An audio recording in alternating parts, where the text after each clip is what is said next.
This is Kathy Biehl of Empowermentunlimited.net with Astro-Insight for the 2018 Cancer New Moon Solar Eclipse.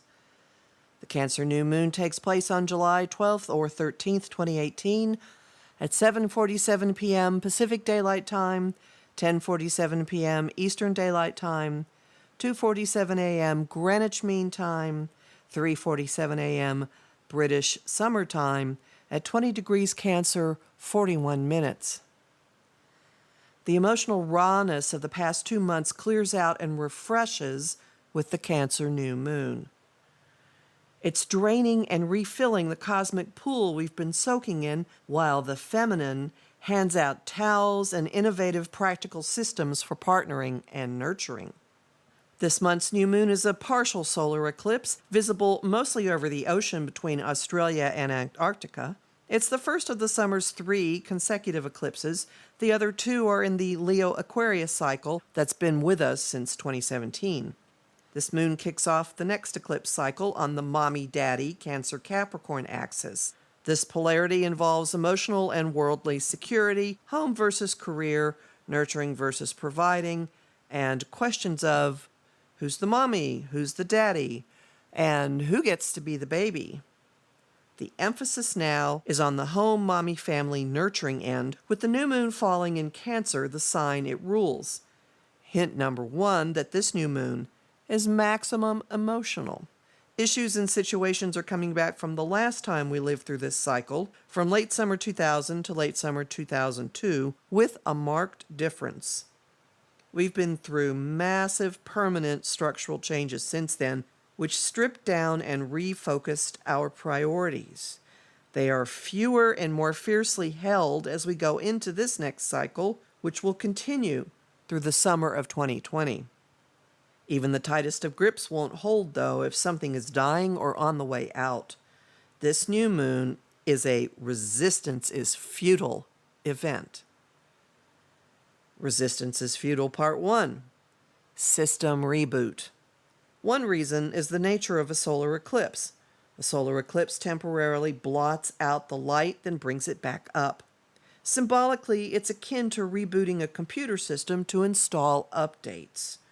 Programs shut down, the computer shuts down and restarts, and when it comes back up, some files are gone, some programs are new, and some are in different form. As a solar eclipse resets areas of your life, priorities, situations, and people depart, and new come in. Resistance is futile part 2. The guy with the scythe. This time, the goings may feel like a stampede for the door. That's because of the second reason resistance is futile, the fearsome presence of Pluto, Lord of Death and Regeneration, tightly opposite the moon.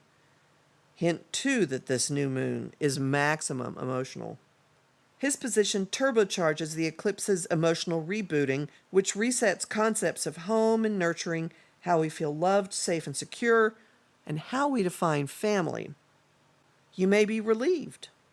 You may ultimately feel restored, even if you also feel bereft. The current updates are an outgrowth of the tenderizing we underwent at the beginning of June and again in July. The first round pulled in our relationships, values, and desires as their ruler Venus linked to the ongoing bridge between the deepest and highest parts of our being, formed by bigger is better Jupiter in Scorpio and illusionist come miracle maker Neptune in Pisces. Their contact expanded into the free emotional flow of a water grand trine when Venus in Cancer joined in. The second round infused our personal mission and sense of self at the beginning of July when the Sun followed Venus's movements and formed a grand trine with Jupiter and Neptune. He comes into the new moon saturated with the experience. Likely you can connect emotional dots from the beginning of June to the beginning of July to the reboot occurring now. If there's a specific situation you'd like to purge or redraw, direct your emotions to them. They've got laser focus now. About that scythe, remember the celebrity death epidemic of 2010 to 2011? It coincided with a different family of eclipses on the Cancer-Capricorn axis, and it saw the departure of cultural icons who defined the 20th century. Watch for another flurry of important figures slipping out. Prayer candles at the ready. Resistance is Futile, Part 3. Turn and face the strange. There's a third reason resistance is futile. Old ways and new ways are both pushing for change, tangible and sudden, in a challenging configuration of a T-square. Uranus, agent of unpredictable change, is getting pressure from the moon's nodes, which represent the future or destiny and the past or behavior we're leaving behind. The tussle has a bit of a battle between the masculine and the feminine, and it's weighted toward the feminine. Retrograde Mars is stirring up the past end, taking the form of conflict, anger, old ways of going about things, and men cropping up from the past. The way of the future has the help of Pallas, a woman warrior who embodies wisdom, the ability to strategize, and manual dexterity, such as with crafts. He strikes, she plans, and she's siding with the future. For now, though, the two forms of warrior, aggressor and chess player, are pushing equally against Uranus and his companion, Juno, protector of marriage and childbirth, who also represents partnerships and jealousy. That pair is modeling unconventional unions and sudden disruptions in others, alternative viewpoints, and other lightning strikes with practical, possibly financial effects. The pressure they're getting is dumping out into the early degrees of Scorpio, waters that teem with intensity, secretiveness, and loyalty that can cross into possessiveness. Pay attention to what that lineup is presenting in your life. Collectively, it's a formula for battles lining up over women's rights, marriage equality, and separated immigrant families, for starters. Earth mothers to the rescue. Looking at the role of Pluto alone could send a person under the covers. And an awareness of Uranus, and, well, you'd be justified in going into hiding. These two are responsible for the upheaval and restructuring of, well, pretty much everything in the last 6 to 10 years. But take heart and don't panic. The moon also comes with a task force, a ground force, a grounding force, and again, the feminine is heavy in the mix. Venus in Virgo has a lead role, handing out towels, remedies, and pointers for living sensibly. She's in the company of Ceres, goddess of grain, fertility, and motherhood. She represents how we nurture ourselves and others, as well as the mother-child relationship, echoes of core interests of the Cancer moon and fused via Venus to our relationships, values, and desires. The pair are traveling in a grand trine with Uranus and Juno in Taurus and structure-oriented Saturn in Capricorn.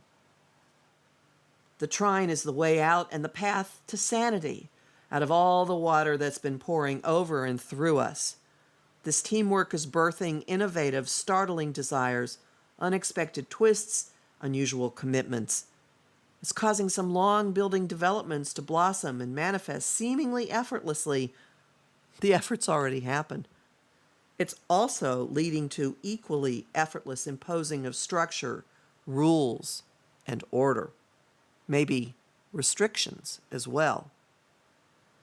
This Earth Grand Trine is a preview of the next one coming in late August, when Saturn and Uranus exactly trine and the Sun in Virgo joins in. Summing up, rebooting emotional home and family definitions, radical change, departures, losses, sudden shifts in or in perspectives on relationships, money, desires, and values, yet coupled with sensible practical strategies, responsibility, commitment, and structures. Yep, sounds like just another lazy, hazy summer moon, all right. I'm Kathy Biehl, a professional astrologer with more than 30 years' experience.